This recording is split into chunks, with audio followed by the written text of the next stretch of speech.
WhatsApp anime lovers, स्वागत है आपका हमारे यूट्यूब चैनल एनीगुरु में। इस वीडियो में मैं एक्सप्लेन करूंगा classroom of the light season 1 episode 1 को। एपिसोड की शुरुआत में हमें एक बस कहीं जाता हुआ दिखाया जाता है। बस पे हमारी कहानी का मेन कैरेक्टर कियोटका अयानो कोजी भी बैठा था। उसी बस में एक लड़की एक लड़के से कहती है कि ये प्रायोरिटी सीट है, तुम्हें अपनी सीट इस बूढ़ी औरत को दे देनी चाहिए। मगर वह मना कर देता है और कहता है कि सिर्फ मैं जवान हूँ, इसका मतलब ये तो नहीं कि मैं अपनी सीट दे दूं। मैं ऐसा कोई काम क्यों करूँ जिसमें मेरा कोई फायदा ही ना हो। इस बात को सुनकर वो लड़की कहती है कि ऐसा करने से शायद तुम सोसाइटी में अपना कंट्रीब्यूशन करोगे, और एक बार देखो तो इन्हें खड़े होने में भी तकलीफ हो रही है। लड़का कहता है कि मुझे सोसाइटी में कंट्रीब्यूट करने में कोई इंटरेस्ट नहीं है, और वैसे भी यहाँ पे इतने सारे लोग बैठे हैं, तुम किसी और से क्यों नहीं पूछ लेती। इतना सब सुनने के बाद वो बूढ़ी औरत उस लड़की को बोलती है कि रहने दो, मैं ऐसे ही खड़ी रह सकती हूँ। मगर वो लड़की हार नहीं मानती और वहाँ बैठे लोगों से पूछती है कि क्या कोई अपनी सीट इन्हें देना चाहेगा।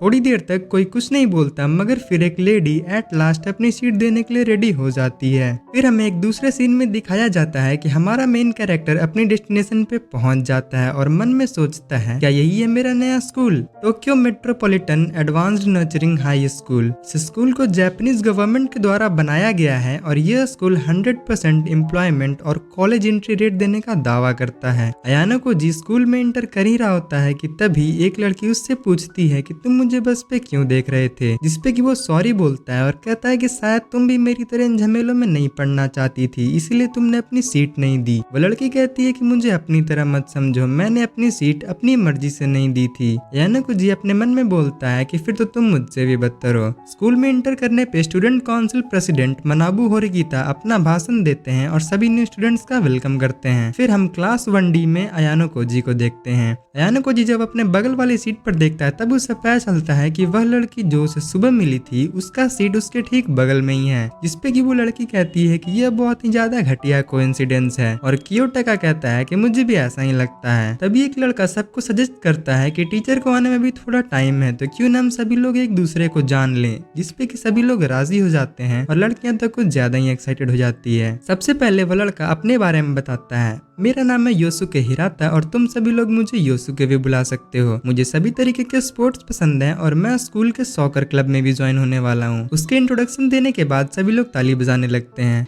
अयानो को जी अपने मन में सोचता है कि मैं शर्त लगा सकता हूँ, यह पक्का क्लास का लीडर बनेगा। उसके बाद एक लड़की अपना इंट्रोडक्शन देती है, मेरा नाम है किक्योको सीधा, मेरा गोल है कि मैं इस स्कूल के सभी बच्चों से दोस्ती करना चाहती हूँ, तो अगर किसी को भी कहीं बाहर जाना हो तो वो मुझे चाहे तो इनवाइट कर सकता है। इस बात पर अयानो को जी अपने मन में बोलता है कि इससे अपने गोल तक पहुँचने में कोई दिक्कत नहीं होगी। इस लड़की में पहले ही वो एवरीवन्स फ्रेंड वाली वाइब आ रही है। फिर अयानो को जी अपने बारे में सोचने लगता है कि मुझे अपने इंट्रोडक्शन में क्या बोलना चाहिए। उसके ज्यादा सोचने से पहले ही वह लड़का अयानो को जी को कहता है अपना इंट्रोडक्शन देने के लिए। अयानो को जी हड़बड़ाते हुए खड़ा होता है और कहता है, मेरा नाम है कियोटका अयानो को जी। मैं किसी चीज में उतना खास तो नहीं हूँ, मैं तुम सभी के साथ घुलने मिलने की कोशिश करूंगा। उसका इतना बोरियत भरा इंट्रोडक्शन सुन के क्लास में एक ऑकवर्ड सा मोमेंट हो जाता है, मगर फिर भी सभी लोग ताली बजाते हैं। अयानो को जी अपने मन में सोचता है कि मैंने कर दिखाया। इसके बाद योसुके कहता है कि अब अपना इंट्रोडक्शन कौन देगा, जिसपे कि एक लड़का अपने डेस्क पर लात मारते हुए कहता है कि क्या हम छोटे बच्चे हैं जो हम अपना इंट्रोडक्शन कर रहे हैं, जैसे जैसे समय बीतता जाएगा हम लोग खुद ही एक दूसरे को जान जाएंगे। तभी क्लासरूम में एक लेडी इंटर करती है। वह बोलती है, मेरा नाम है सई चबसीरा और मैं क्लास 1D की होम रूम टीचर हूँ। तुम इस स्कूल में अगले 3 साल के लिए क्लासेस नहीं बदल सकते और अगले 3 सालों के लिए मैं ही तुम्हारी होम रूम टीचर रहूंगी।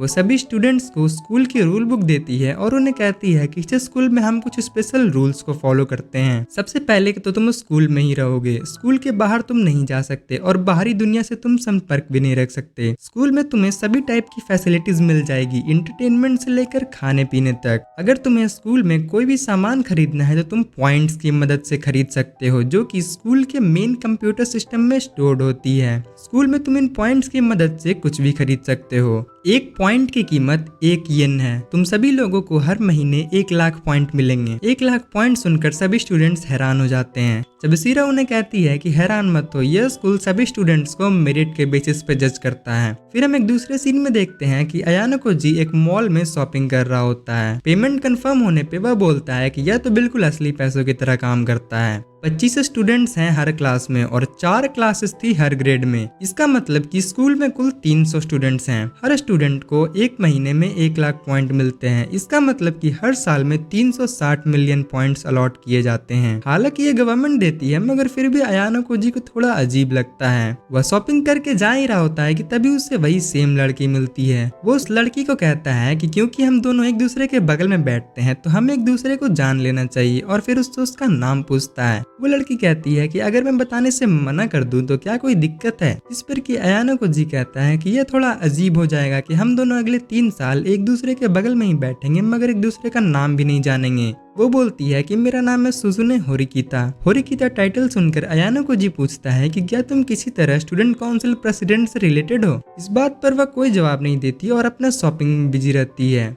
उसे सस्ता सामान खरीदता देखकर अयानको जी उसे थोड़े महंगे सामान खरीदने का सजेशन देता है, मगर होरिकिता मना कर देती है। उनकी बातचीत चली रही होती है कि तभी उनकी नजर बगल में पड़े फ्री सामानों पर जाती है। अयानको जी कहता है कि शायद ये उन लोगों के लिए है जो कि 1 तारीख से पहले ही अपने सारे पॉइंट्स खत्म कर देते होंगे। होरिकिता कहती है कि कोई इतने पैसे कैसे खर्च कर सकता है। तभी उन्हें बाहर से लड़ाई होने की आवाज आती है। हम देखते हैं कि उन्हीं के क्लास का एक लड़का सोदो अपने सीनियर से किसी बात पर बहस कर रहा होता है। वह सीनियर्स जाते जाते कहते हैं कि तुम्हें असली नर्क कुछ दिनों बाद देखने को मिलेगा। अयानको जी मॉल से निकलते निकलते यह बात सुन लेता है और वह सोच में पड़ जाता है कि सीनियर्स क्या बोलना चाह रहे थे।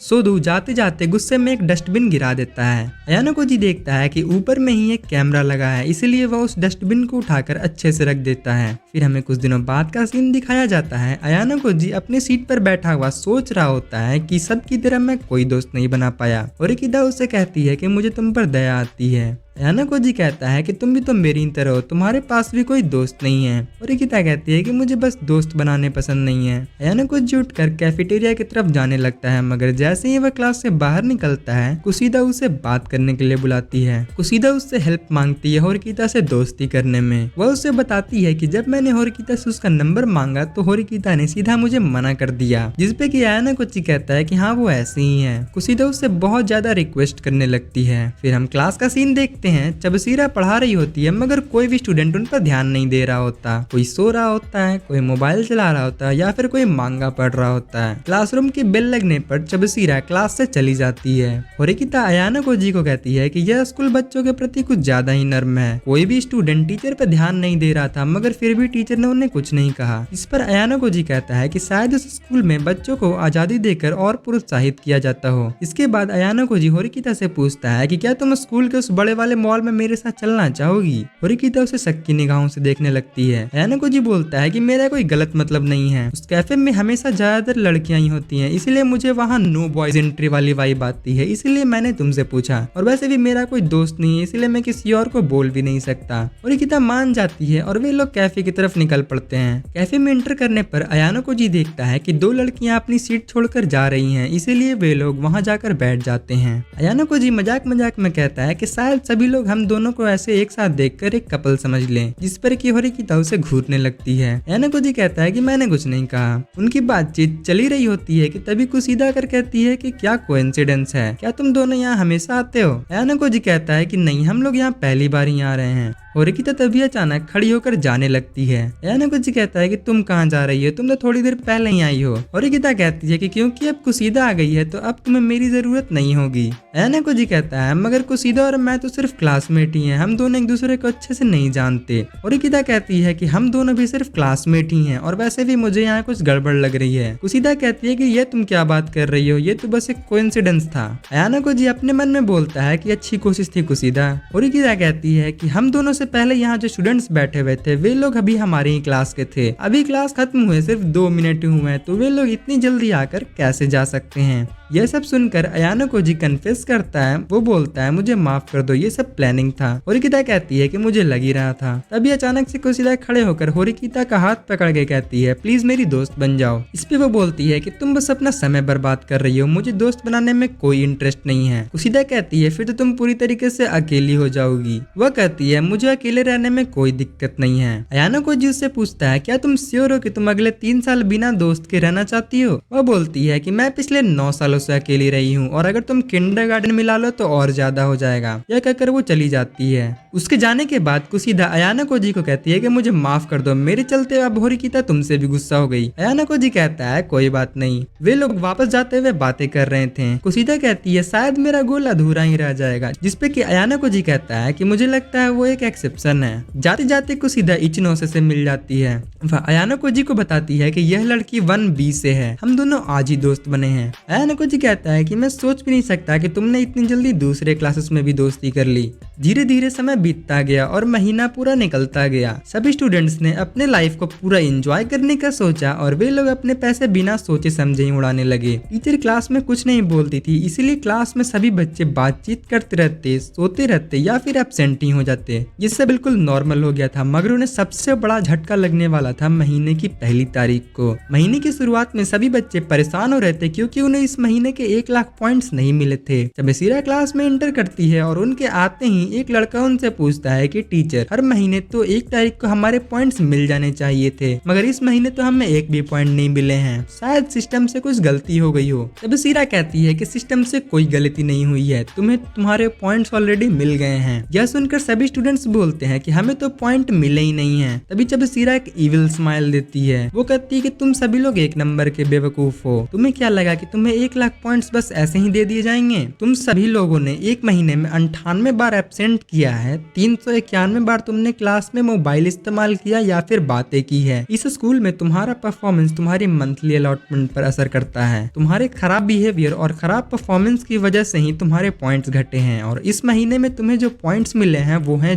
0। यह सुनकर सभी बच्चे परेशान हो जाते हैं क्योंकि अधिकतम बच्चों ने अपने पॉइंट्स खर्च कर दिए हैं। एक बच्चा उन्हें कहता है कि आपने हमें ये सब पहले क्यों नहीं बताया? इस पर सबेसिरा कहती है कि मैंने स्कूल के पहले दिन ही कहा था कि ये स्कूल बच्चों को मेरिट के बेसिस पे जज करता है। तुम सभी लोग कचड़े के समान हो, तुम्हारी कोई वैल्यू नहीं है। और इसी आइकॉनिक सीन के साथ एपिसोड 1 यही एंड होता है। गाइज अगर आपको हमारी एक्सप्लेनेशन पसंद आई हो तो वीडियो को लाइक और चैनल को सब्सक्राइब जरूर करें। एपिसोड 2 का एक्सप्लेनेशन भी बहुत ही जल्दी अपलोड हो जाएगा, तो नोटिफिकेशन बेल को ऑल पे कर लेना। और अगर आपको किसी और एनीमे का एक्सप्लेनेशन चाहिए तो आप कमेंट भी कर सकते हैं। धन्यवाद।